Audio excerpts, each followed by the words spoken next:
जन्माष्टमी के व्रत में क्या खाना चाहिए और क्या नहीं, यह जानना हर एक माता बहन को बहुत ही आवश्यक है।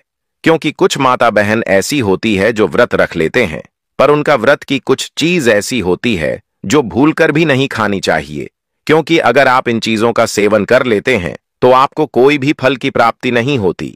आप जिस भी देवता या कोई भी पूजा अनुष्ठान करते हैं उसमें आपको यह विशेष रूप से अवश्य याद रखना चाहिए कि आप किन चीजों का सेवन कर रहे हैं। इसलिए आज की वीडियो आप सभी के लिए बेहद ही खास और ज्ञानवर्धक है।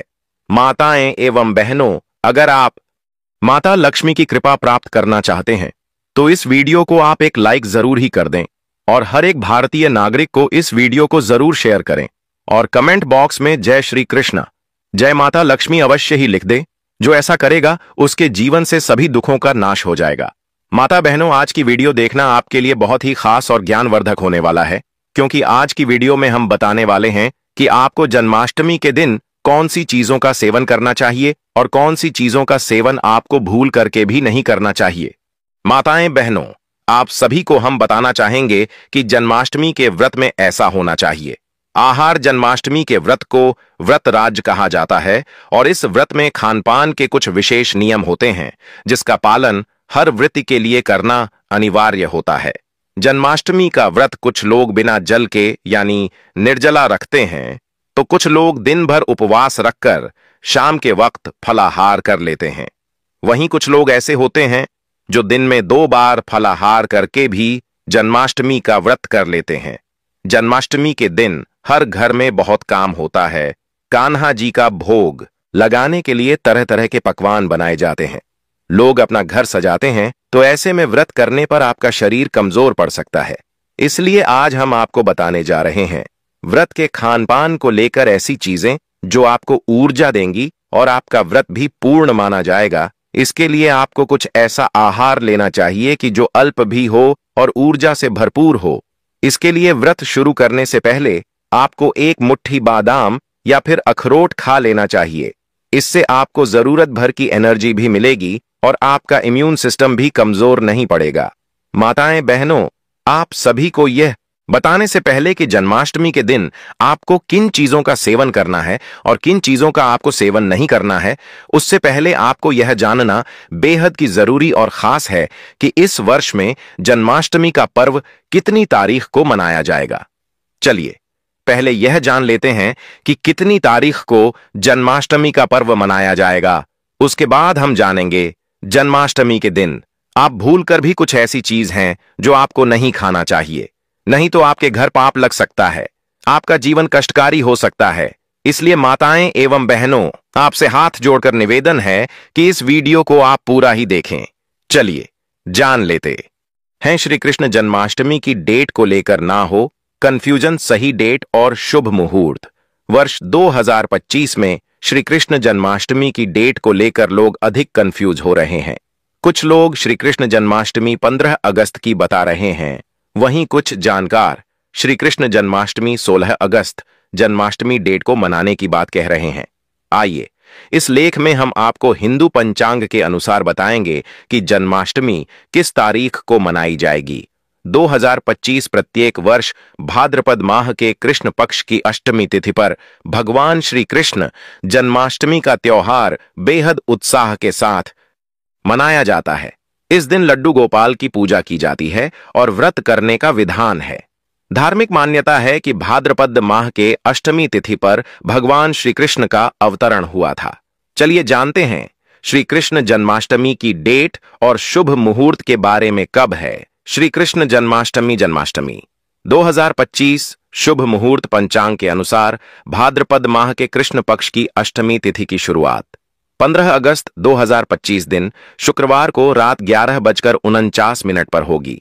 वहीं इसका समापन 16 अगस्त 2025 दिन शनिवार को रात 9:34 पर होगा। ऐसे में जन्माष्टमी 15 अगस्त को मनाई जाएगी। जन्माष्टमी पूजा विधि, चलिए यह भी जान लेते हैं। श्री कृष्ण जन्माष्टमी के दिन ब्रह्म मुहूर्त में उठे और दिन की शुरुआत देवी देवताओं के ध्यान से करें। इसके बाद स्नान कर सूर्य देव को जल अर्पित करें। अब मंदिर की सफाई कर चौकी पर भगवान कृष्ण की मूर्ति विराजमान करें। विधिपूर्वक गंगाजल पंचामृत समेत आदि चीजों से अभिषेक करें। गोपी चंदन का तिलक लगाएं, कान्हा का श्रृंगार करें और फूल माला अर्पित करें। देसी घी का दीपक जलाकर आरती करें और मंत्रों का जप करें। प्रभु को माखन, मिश्री और फल आदि चीजों का भोग लगाएं। अंत में जीवन में सुख शांति की कामना करें और लोगों में प्रसाद का वितरण करें। जन्माष्टमी के व्रत में क्या खाएं? आइए जानते हैं व्रत के कुछ स्पेशल व्यंजन जो स्वादिष्ट होने के साथ ही आपको पोषक तत्व भी प्रदान करेंगे। इसलिए आप जन्माष्टमी के दिन इन चीजों का सेवन जरूर ही करें, आपको लाभ ही लाभ होगा। और इसके बाद हम बताएंगे कि आपको वह कौन सी चीज है जो आपको जन्माष्टमी के दिन नहीं खानी है, नहीं तो आपसे कान्हा क्रोधित हो सकते हैं, घोर पाप लग सकता है। इसलिए माताएं बहनों, आपने अभी तक कमेंट बॉक्स में जय श्री कृष्णा ना लिखा हो तो जरूर ही लिख दें, जिससे कि भगवान श्री कृष्ण की कृपा आप सभी पर हमेशा ही बनी रहे। चलिए जान लेते हैं। कुत्तू की खिचड़ी यह एक प्रकार का अनाज है जिसके दाने हल्के भूरे रंग के हरे रंग के होते हैं। कुत्तू की खिचड़ी पौष्टिक होने के साथ साथ स्वादिष्ट भी है। इसे आलू और अन्य मसालों के साथ बनाया जाता है। आप इसे उपवास के दिनों में बनाकर खा सकते हैं। कुत्तू की रोटी या कुत्तू की पूरी भी बनाई जा सकती है। मखाने, आप मखाने की खीर बनाकर खा सकते हैं। यह भी व्रत में खाने के लिए उत्तम होती है।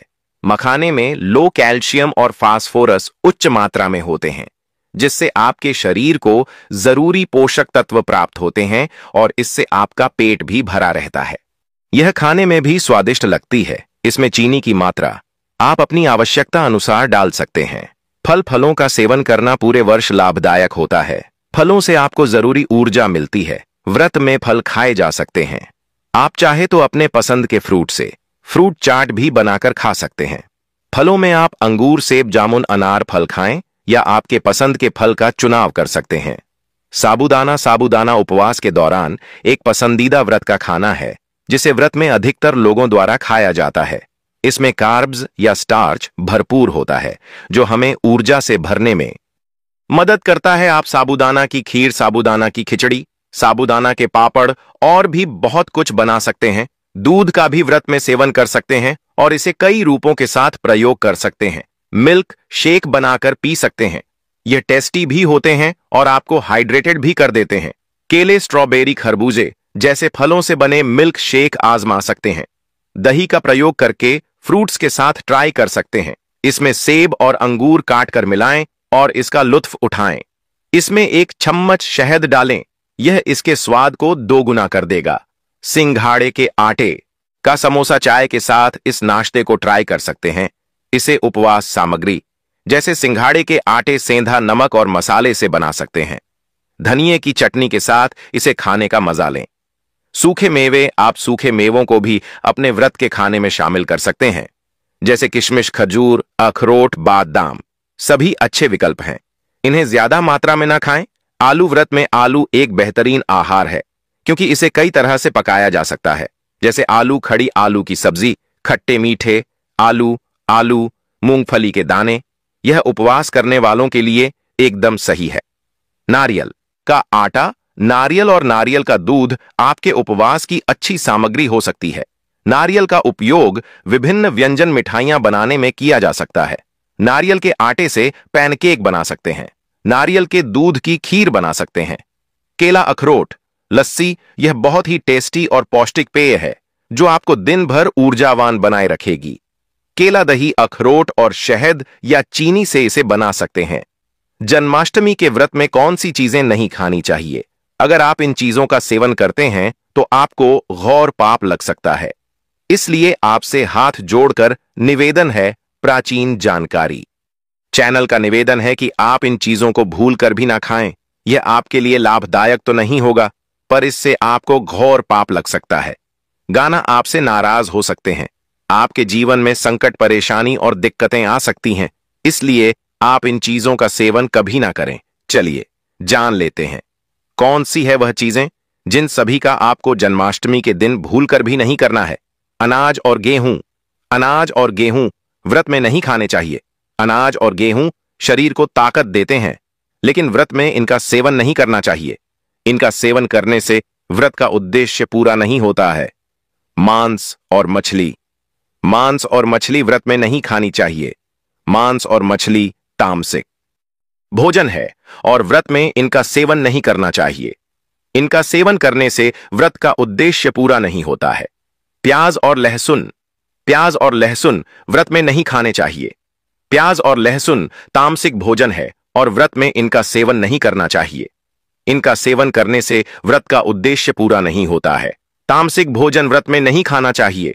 तामसिक भोजन शरीर को नकारात्मक ऊर्जा देता है और व्रत में इसका सेवन नहीं करना चाहिए। तामसिक भोजन में प्याज, लहसुन, मांस, मछली आदि शामिल है। नमक और मसाले व्रत में नहीं खाने चाहिए। नमक और मसाले शरीर को ताकत देते हैं, लेकिन व्रत में इनका सेवन नहीं करना चाहिए। इनका सेवन करने से व्रत का उद्देश्य पूरा नहीं होता है। चावल और दाल व्रत में नहीं खानी चाहिए। चावल और दाल शरीर को ताकत देते हैं, लेकिन व्रत में इनका सेवन नहीं करना चाहिए। इनका सेवन करने से व्रत का उद्देश्य पूरा नहीं होता है। शराब और धूम्रपान व्रत में नहीं करना चाहिए। शराब और धूम्रपान शरीर को नकारात्मक ऊर्जा देते हैं और व्रत में इनका सेवन नहीं करना चाहिए। इनका सेवन करने से व्रत का उद्देश्य पूरा नहीं होता है। मिठाई और चॉकलेट व्रत में नहीं खानी चाहिए। मिठाई और चॉकलेट शरीर को नकारात्मक ऊर्जा देते हैं और व्रत में इनका सेवन नहीं करना चाहिए। इनका सेवन करने से व्रत का उद्देश्य पूरा नहीं होता है। फास्ट फूड और प्रोसेस्ड फूड व्रत में नहीं खाना चाहिए। फास्ट फूड और प्रोसेस्ड फूड शरीर को नकारात्मक ऊर्जा देते हैं और व्रत में इनका सेवन नहीं करना चाहिए। इनका सेवन करने से व्रत का उद्देश्य पूरा नहीं होता है। अधिक तेल और मसाले वाला भोजन व्रत में नहीं खाना चाहिए। अधिक तेल और मसाले वाला भोजन शरीर को नकारात्मक ऊर्जा देता है और व्रत में इसका सेवन नहीं करना चाहिए। इसका सेवन करने से व्रत का उद्देश्य पूरा नहीं होता है। चलिए जान लेते हैं कि कौन सी गलतियां हैं जो आपको भूल कर भी जन्माष्टमी के दिन नहीं करनी है। नहीं तो माता लक्ष्मी एवं भगवान विष्णु आपसे क्रोधित हो जाते हैं। हम आपसे कोई पैसा नहीं ले रहे हैं, बल्कि फ्री माध्यम से आप सभी को यह जानकारी बता रहे हैं। इसलिए आपका इतना थोड़ा सा कर्तव्य तो बनता है कि आप वीडियो को लाइक कर दें। चलिए जान लेते हैं कि कौन सी गलतियां हैं जो आपको भूलकर भी जन्माष्टमी के दिन नहीं करनी है। नहीं तो माता लक्ष्मी एवं भगवान विष्णु आपसे क्रोधित हो जाते हैं। जन्माष्टमी के अवसर पर गलतियों से बचना चाहिए। जन्माष्टमी के दिन श्री कृष्ण की मूर्ति को सही तरीके से स्थापित करना चाहिए। गलत तरीके से स्थापित करने से भगवान कृष्ण नाराज हो सकते हैं। पूजा के समय अशुद्ध वस्त्र पहनना। जन्माष्टमी के दिन पूजा के समय अशुद्ध वस्त्र नहीं पहनना चाहिए। अशुद्ध वस्त्र पहनने से भगवान कृष्ण नाराज हो सकते हैं। पूजा के समय बिना स्नान किए बैठना। जन्माष्टमी के दिन पूजा के समय बिना स्नान किए नहीं बैठना चाहिए। बिना स्नान किए बैठने से भगवान कृष्ण नाराज हो सकते हैं। पूजा के समय मोबाइल फोन का उपयोग करना। जन्माष्टमी के दिन पूजा के समय मोबाइल फोन का उपयोग नहीं करना चाहिए। मोबाइल फोन का उपयोग करने से भगवान कृष्ण नाराज हो सकते हैं। पूजा के समय गलत मंत्रों का जाप करना। जन्माष्टमी के दिन पूजा के समय गलत मंत्रों का जाप नहीं करना चाहिए। गलत मंत्रों का जाप करने से भगवान कृष्ण नाराज हो सकते हैं। पूजा के समय अशुद्ध भोजन करना। जन्माष्टमी के दिन पूजा के समय अशुद्ध भोजन नहीं करना चाहिए। अशुद्ध भोजन करने से भगवान कृष्ण नाराज हो सकते हैं। पूजा के समय देरी करना। जन्माष्टमी के दिन पूजा के समय देरी नहीं करना चाहिए। देरी करने से भगवान कृष्ण नाराज हो सकते हैं। पूजा के समय लापरवाही करना। जन्माष्टमी के दिन पूजा के समय लापरवाही नहीं करना चाहिए। लापरवाही करने से भगवान कृष्ण नाराज हो सकते हैं। श्री कृष्ण की मूर्ति को छूना। जन्माष्टमी के दिन श्री कृष्ण की मूर्ति को छूने से पहले हाथों को अच्छी तरह से धोना चाहिए। अशुद्ध हाथों से मूर्ति को छूने से भगवान कृष्ण नाराज हो सकते हैं। पूजा के समय बिना भक्ति के बैठना। जन्माष्टमी के दिन पूजा के समय बिना भक्ति के नहीं बैठना चाहिए। बिना भक्ति के बैठने से भगवान कृष्ण नाराज हो सकते हैं। पूजा के समय गलत दिशा में बैठना। जन्माष्टमी के दिन पूजा के समय गलत दिशा में नहीं बैठना चाहिए। गलत दिशा में बैठने से भगवान कृष्ण नाराज हो सकते हैं। श्री कृष्ण की मूर्ति को गलत तरीके से सजाना। जन्माष्टमी के दिन श्री कृष्ण की मूर्ति को गलत तरीके से सजाने से भगवान कृष्ण नाराज हो सकते हैं। पूजा के समय बिना ध्यान के बैठना। जन्माष्टमी के दिन पूजा के समय बिना ध्यान के नहीं बैठना चाहिए। बिना ध्यान के बैठने से भगवान कृष्ण नाराज हो सकते हैं। श्री कृष्ण की मूर्ति को गलत तरीके से स्थानांतरित करना। जन्माष्टमी के दिन श्री कृष्ण की मूर्ति को गलत तरीके से स्थानांतरित करने से भगवान कृष्ण नाराज हो सकते हैं। पूजा के समय अशुद्ध जल का उपयोग करना। जन्माष्टमी के दिन पूजा के समय अशुद्ध जल का उपयोग नहीं करना चाहिए। अशुद्ध जल का उपयोग करने से भगवान कृष्ण नाराज हो सकते हैं। पूजा के समय बिना पवित्रता के बैठना। जन्माष्टमी के दिन पूजा के समय बिना पवित्रता के नहीं बैठना चाहिए। बिना पवित्रता के बैठने से भगवान कृष्ण नाराज हो सकते हैं। जन्माष्टमी के दिन श्री कृष्ण की मूर्ति को गलत तरीके से प्रकाशित करने से भगवान कृष्ण नाराज हो सकते हैं। जन्माष्टमी के दिन पूजा के समय अशुद्ध फूलों का उपयोग नहीं करना चाहिए। अशुद्ध फूलों का उपयोग करने से भगवान कृष्ण नाराज हो सकते हैं। जन्माष्टमी के दिन पूजा के समय बिना श्रद्धा के नहीं बैठना चाहिए। बिना श्रद्धा के बैठने से भगवान कृष्ण नाराज हो सकते हैं। जन्माष्टमी के दिन पूजा के समय अशुद्ध भाव से नहीं बैठना चाहिए। अशुद्ध भाव से बैठने से भगवान कृष्ण नाराज हो सकते हैं। अगर आपको जीवन में धन प्रताप की इच्छा है, आपकी मनोकामना है जो धन की है, यानी कि आपको धन चाहिए, आपके जीवन में धन की बहुत कमी रहती है, तो आपको इन उपायों को जरूर करना चाहिए। माना जाता है जो व्यक्ति जन्माष्टमी के दिन उपायों को करता है उसके जीवन में फिर कभी धन लक्ष्मी की कमी नहीं होती, क्योंकि यह भगवान श्री कृष्ण के जन्म का उत्सव होता है और इसी टाइम कुछ ऐसी उपाय किए जाते हैं जो बहुत ही शुभ और मंगलकारी माने जाते हैं। इसलिए हर एक माता बहन को इन उपायों को जरूर करना। ये उपाय बहुत ही जल्दी हमें लाभ प्रदान करते हैं। इसलिए माताएं बहनें, आप इस वीडियो को पूरा ही देखें और कमेंट बॉक्स में जय श्री कृष्ण अवश्य ही लिख दें। चलिए जान लेते हैं वह कौन से हैं उपाय जो आपको बहुत जल्दी लाभ प्राप्त करवा सकते हैं। जन्माष्टमी पर करें इन मंत्रों का जाप। भगवान कृष्ण की कृपा से आपकी समस्त गरीबी दूर हो जाएगी। आप धनवान हो जाएंगे, मालामाल हो जाएंगे। आपके घर में राधा रानी की कृपा बरसेगी, माता लक्ष्मी की कृपा बरसेगी। दोस्तों, श्री कृष्ण मंत्र क्लीम कृष्णाय नमः भगवान श्री कृष्ण के इस मंत्र का जाप करने से धन धान्य की प्राप्ति होती है। ऐसे में जन्माष्टमी के विशेष अवसर पर इस मंत्र का जाप करने से साधक को शुभ फलों की प्राप्ति होती है। हरे कृष्णा कृष्णा कृष्णा हरे हरे, हरे राम राम राम हरे हरे करने से भगवान कृष्ण के कान खड़े हो जाते हैं। वह भक्त की पुकार अवश्य सुनते हैं। कम से कम इसका जाप 21 बार अवश्य करें या 108 बार भी आप कर सकते हैं। बहुत ही शुभ माना जाता है। दोस्तों, जन्माष्टमी पर जो स्त्री भगवान लड्डू गोपाल को झूला झुलाती है उसे अनंत काल तक बांझपन का सामना नहीं करना पड़ता है। भगवान लड्डू गोपाल की कृपा से ऐसी स्त्री को सुंदर पुत्र की प्राप्ति होती है। दोस्तों, जन्माष्टमी पर मोर पंख अवश्य लाएं और मंदिर में स्थापित करें। भगवान कृष्ण की बंसी जन्माष्टमी पर अवश्य लेकर आए। अगर आप व्रत रख रहे हैं तो भगवान लड्डू गोपाल के खिलौने आदि जरूर लेकर आना। इसे लाना मत भूलना।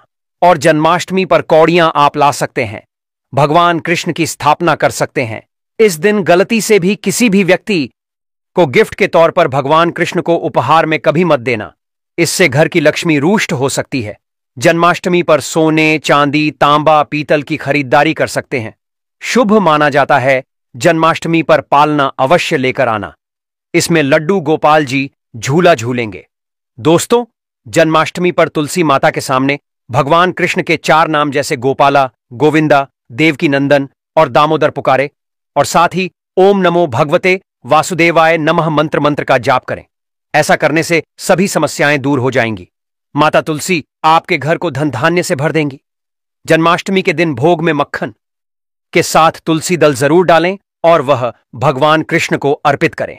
दोस्तों, जन्माष्टमी के शुभ अवसर पर करें नमक का विशेष उपाय। दोस्तों, मैं ईश्वर की सौगंध खाता हूं। नमक का यह उपाय करने से आपके समस्त पाप नष्ट हो जाएंगे, गरीबी दूर हो जाएगी, आपकी नौकरी लग जाएगी। संतान प्राप्त हेतु व्यापार चलाने के लिए भी यह उपाय जरूर करें। दोस्तों, हम भी नमक का यह उपाय जरूर करते हैं। मैं ईश्वर की सौगंध खाता हूं, अगर आपने यह उपाय कर लिया तो आपको करोड़पति होने से कोई नहीं रोक पाएगा। भगवान कृष्ण का विशेष आशीर्वाद मिलेगा। आइए जानते हैं नमक का विशेष उपाय। दोस्तों, उपाय है एक नमक का पैकेट, 50 ग्राम सूखी लाल मिर्च, 500 ग्राम चावल, 100 ग्राम उड़द की दाल, 250 ग्राम आटा और 11 रुपए की दक्षिणा तथा एक पानी की बोतल और 5 रुपए के काले तिल। बस इतनी सी सामग्री एक थैली में एकत्रित कर लें। दोस्तों, उसके बाद किसी भी गरीब बुजुर्ग या गरीब महिला को चुपके से दान दे दें और पीछे मुड़कर ना देखें, घर को वापस चले आए। दोस्तों, आप यकीन मानो, गुरु परंपरा से प्राप्त यह महा उपाय आपकी काया पलट कर रख देगा। दिन दुगनी रात चौगुनी आप तरक्की करेंगे। दोस्तों, ये उपाय हम भी जरूर करते हैं। महापुस्तक और शास्त्रों में लिखाए महा उपाय आज हम आपको बता रहे हैं। यह उपाय जन्माष्टमी के दिन जरूर करें। मैं ईश्वर की सौगंध खाता हूं, आपका भाग्य उदय हो जाएगा। दोस्तों, यह उपाय मैं हर जन्माष्टमी के दिन जरूर करता हूं। आप भी यह मौका हाथों से मत जाने देना। सच्चे दिल से कमेंट बॉक्स में जरूर लिखें, राधे धे जय श्री कृष्णा।